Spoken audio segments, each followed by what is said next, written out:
อ้แม่มันตัวนี้ปอดโอ้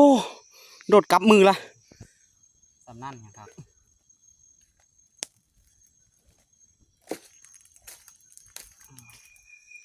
นี่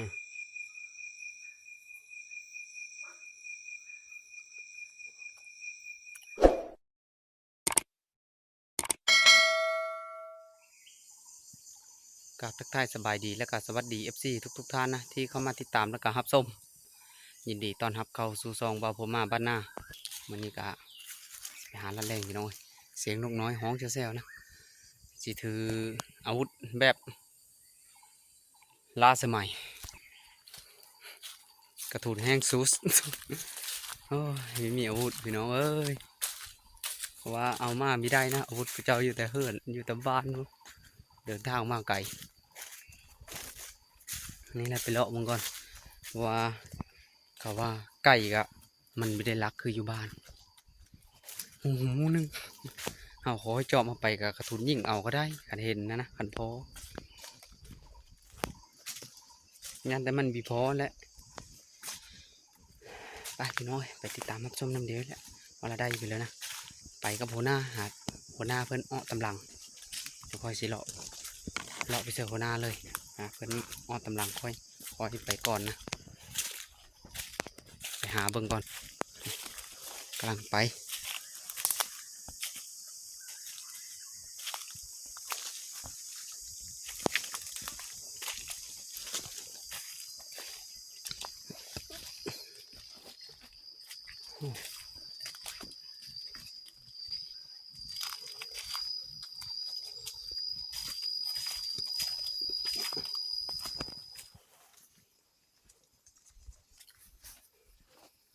กับมาได้พี่น้องเลย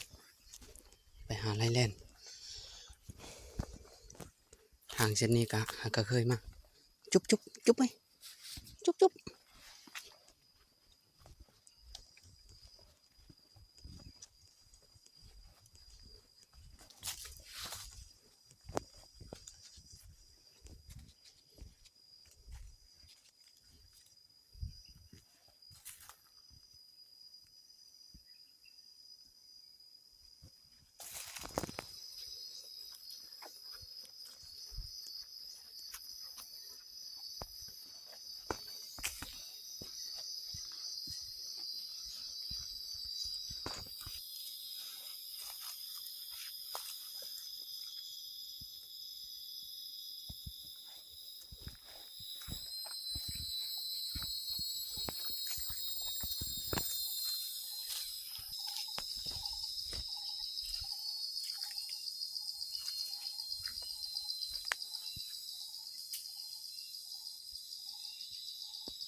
ออกมานี่ก็เป็นด่านพี่น้อง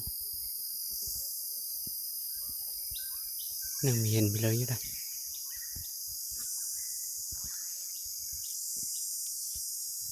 ทำกระดานไข่พัมพี่น้องว้าตัวมีแต่พัมทั้งหมดพี่น้องป่าพัมนั่นนี่ อ๋อตัว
ตอนนี้ก็ถ้าเป็นตกดินเลยพี่น้อง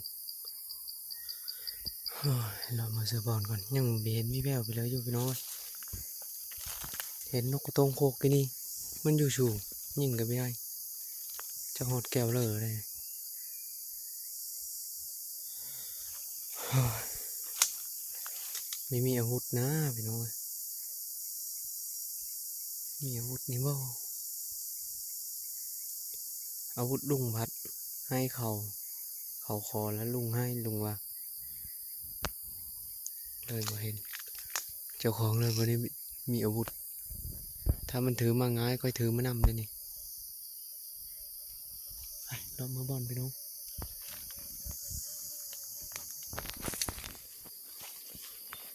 มาฮอดบอลเลยยังมีผู้มาอยู่เลยมากับพี่เจอเดี๋ยวก็บ่น่าซ้ำโอ้มาลักมาเนาะพ่อและเมยหานหัวหน้าเป็นจักรไว้เลาะทางเลยนะดีพบเดียวสมอจอยจัดมีคนอยู่มานี่นอนท่าเขาบ่ได้ไปเลยพี่น้องเอ้ย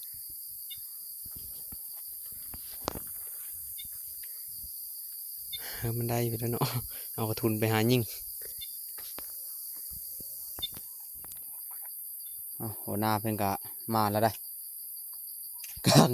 หาไผ่ไปดังอยู่มานบ่ได้หัวหน้ามานเหรอมานห้อยบ่เฮ็ดโบสอันนี้บ่ได้อีหยังยิงนกกับยิงทิมยิงเสยซื่อๆเอากระทุนเนาะนกฟิตไปเลี้ยวก็ยิงพี่ถือฟิตเบิ่งเลยกับนกกระตงโคกมานี่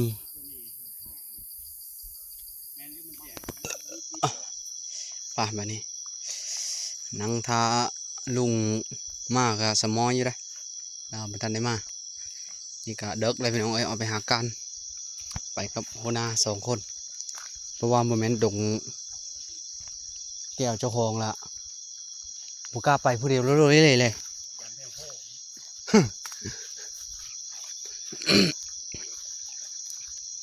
หัวหน้านำหน้านะ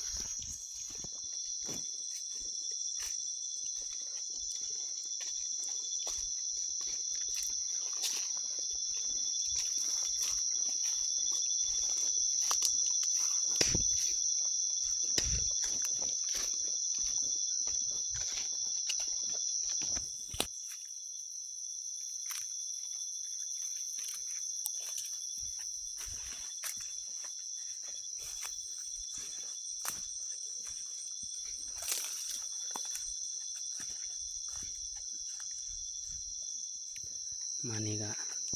ได้บางตัวหนึ่งพี่น้องหัวหน้าเป็นไอบาทหนึ่งแล้วก็ได้เราได้ข้าแต่มีไอนะหัวหน้ามันนะบางขาวเนาะคืนนี้ก็บาทแรกแหกมันนะไปต่อนะพี่น้อง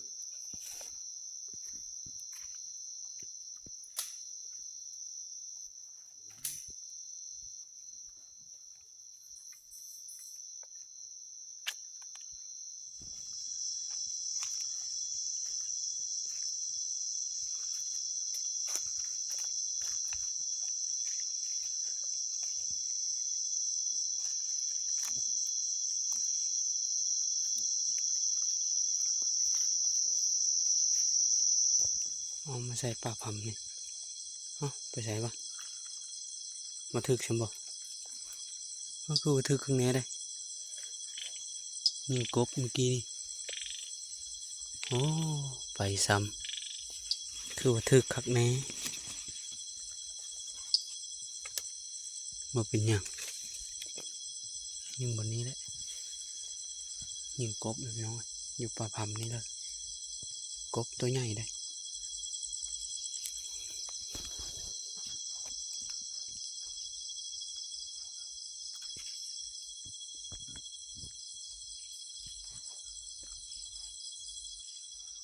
พอเห็นเลยพี่น้อง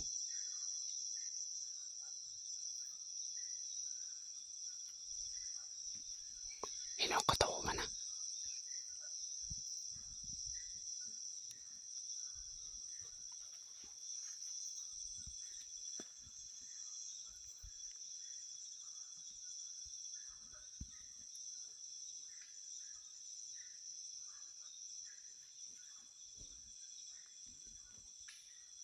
โอ้ยพอเห็นละพันตกเลยถึงนี่โอ้มันแลนมันแลนมันแลนโอ้โอ้ได้เลยพี่น้องหมานเลยมา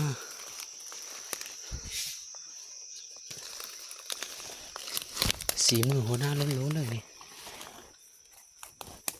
โอ้ไหลคูบรถเออหมานเลยตัวนึงหมานเลยยังจากตัวหัวหน้าจะวะนะยังชามบ่นี่ยังโน้นอยู่นี่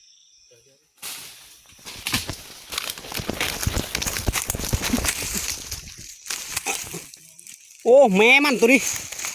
ปอดโอ้โดดกลับมือละ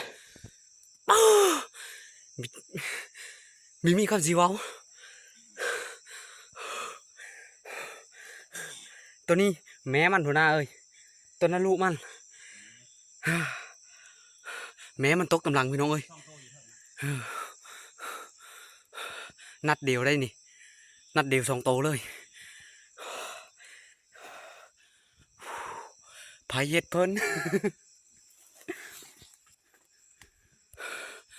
โป้เห็นโน้นแล้วก็ปุ๊เลยไหลจับเกือบไปทัน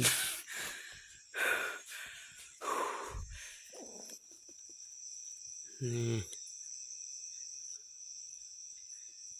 ตัวบางใหญ่เลยพี่น้อง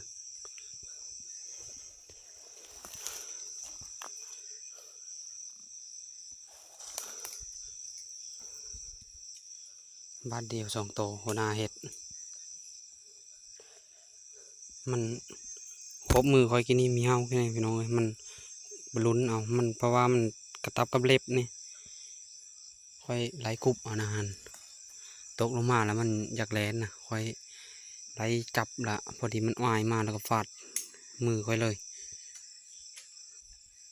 มึนอยู่ได้พี่น้องเอ้ยกันว่าบ่เฮากะ เจ็บอยู่ได้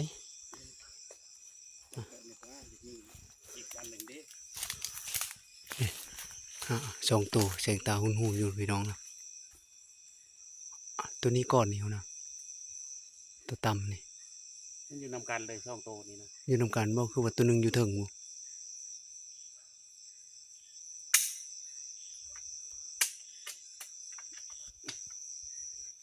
เบิ่งไปเบิ่งมายัง3 ตัวพี่น้อง1 2 3ผมมาฮะไปเอาโทรศัพท์มาเลยสุดท้ายอัน ตัวใดก็แค่ตัน บัดอะไรก็ปิงปิงปิงดิสิพี่น้องเอ้ย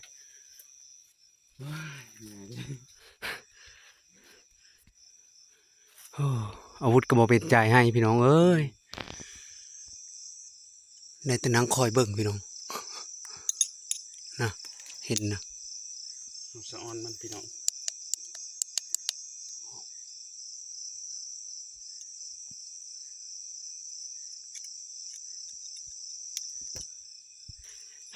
ได้แต่2ยัง3อยู่แจนี่ก็มีเนาะนี่ นี่มองนี่ตัวหนึ่ง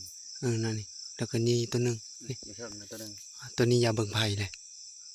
ย้อนเลยมันบ่ไปก็เห็นหน่อย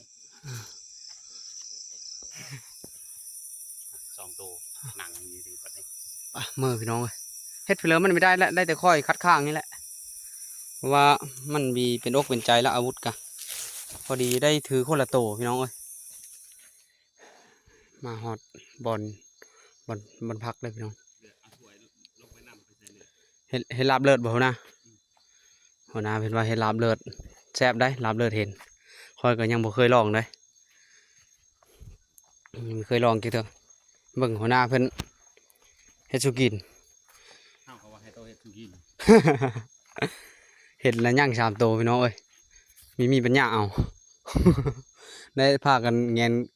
จนแงนเบิ่งจนคัดข้างนะ อีต้นมันเขาก็เลยมา ถ้าไผติดก่อนพี่น้องยังจีนะตอนนี้นี่นะสุ่มยุ่งหนีเลยก็ค่อยได้เอาขอนใหญ่ๆนี่มานะบัดจะนอนค่อยก็เอาไปไว้ใกล้ๆมุงค่อยนอนพุ่นแหละมันไหลยุงเพราะว่ามุ้งนะกับบิมีมุ้งแล้วนะมุ้งขาดหมดละ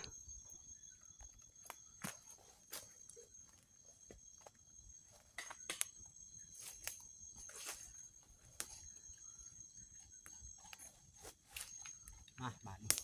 ได้เวลาจี้เห็นแล้วพี่น้องเอ้ยไผ่ก็ติดแล้วนะตำนี้แหละครับไผ่ลูก จำหนังบอกว่าจำนี่ครับ ตำเลิศยังครับเจ้านะ จำนั่น ตำนี้ในวิพักเนาะ ตำนั่นยังครับ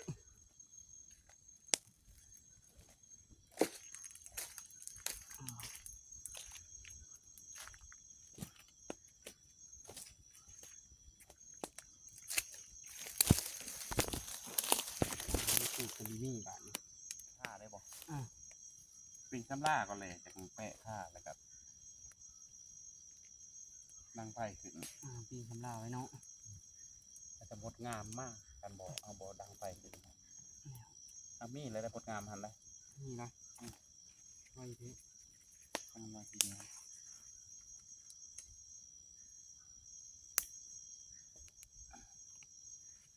เป็นอากาศลงทางไป เจ้าทินลงข้างแล้วเชอะ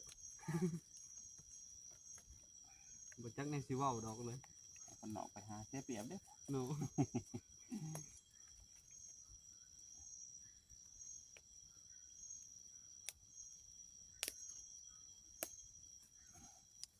นี่เราไปไกล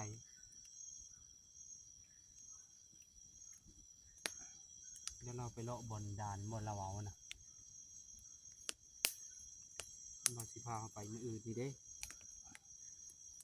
พาไปหาเบิ่งลาดลาวก่อนเลย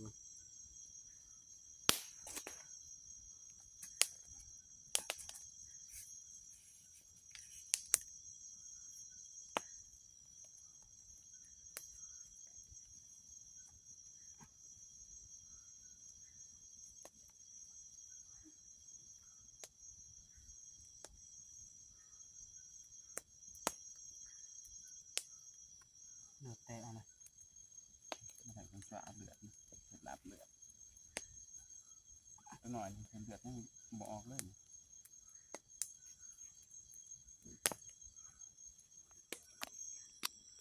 จีกันแล้วล่ะพี่น้องนี่ก็ลงไปปาดอยู่แต่หนองน้ำพุ่นนะหัวหน้าเพิ่นกระแปลงแก้วแล้วล่ะบ่นะแล้วล่ะไปถือพาลงเฮือนได้เด้อหรือเอาแต่มีดเจ้าบ่เอาช่องๆมาแล้ว อ่า นั่นแหละตัดกิน เบิ่งได้เด้อเอาพาก่อนลงมาโคอยู่กลางโคยเลยพี่น้องมานี่มากินหนังขุยแก้วมะนาว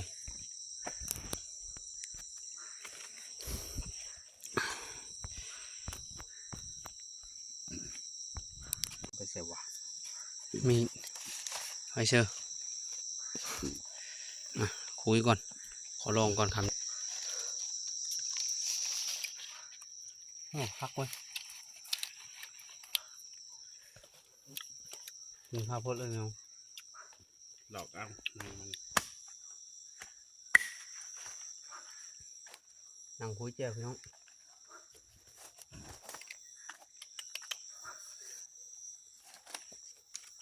แท้เอากำลังนี่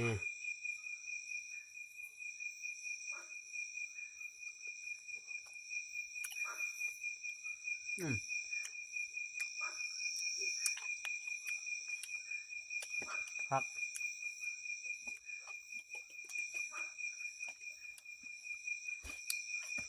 บางกอกนี่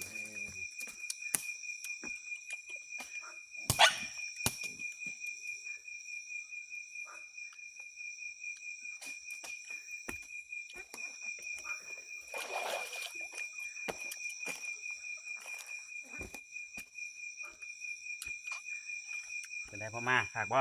พัก นั่งหอตับนะ โอ้เปิดพัก นี่กินคักๆนะ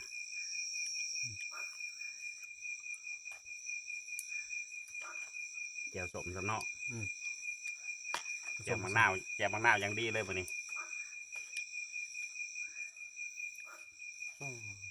จะดดแล้วบ่ได้กินแบบนี้นะ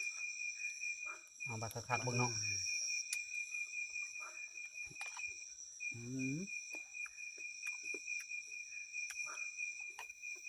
มาละ มีเซเทลเลย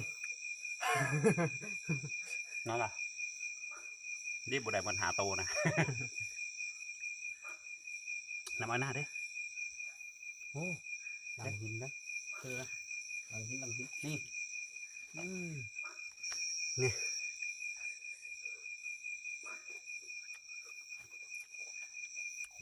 น้ำมันหน้าลองจักหน่อยก่อน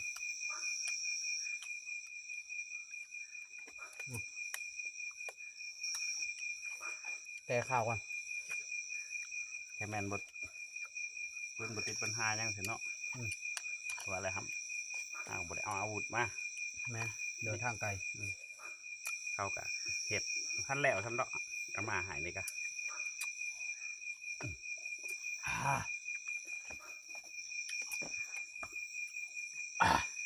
ครับ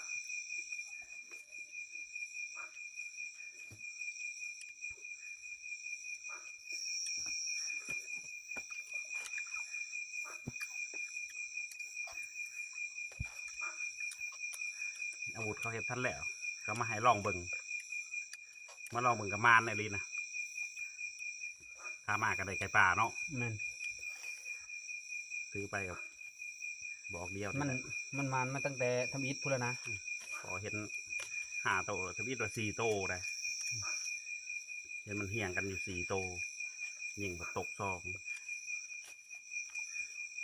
นัดเดียวสองหาในชายได้ เลยก็ซ้ำบ่แตกเลยมัน เอาไป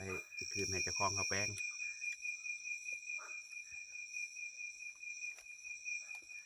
เบิ่งห่อแต่ละปลาเนี่ยเอาคำนัวๆเลยนะ หรือมันยันเห็นหลายตัวพูดบ่มานะ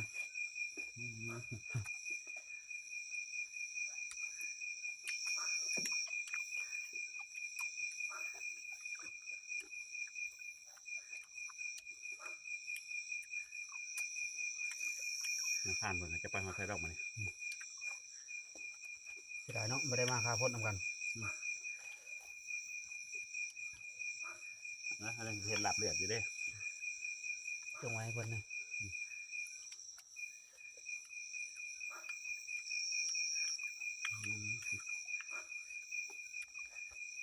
ส้มกับอยากกินเลย กินชมเยอะคือเขาเลย นั่งซะหน่อยเลยแต่ละอ่อนคัก ก็ยังเหนียวแน่น้อย เนี่ยครับ แซ่บ ซะหน่อยนี่อ่อนพอดีแต่เอาไว้ให้มันใหญ่ทีเรียกนะจ๊ะบางไม้มันกินไปจะถิ่มปุปะเอาจังหมายังเราบริเบิงเลย มันคือมาเลยมันคือเก่า ยันแม่น ว่ามายางคือบินเปิดมันก็มี เงินหน่อยได้ อ่า มันถิ่มลงนะ มันมาเลยนั่นแหละ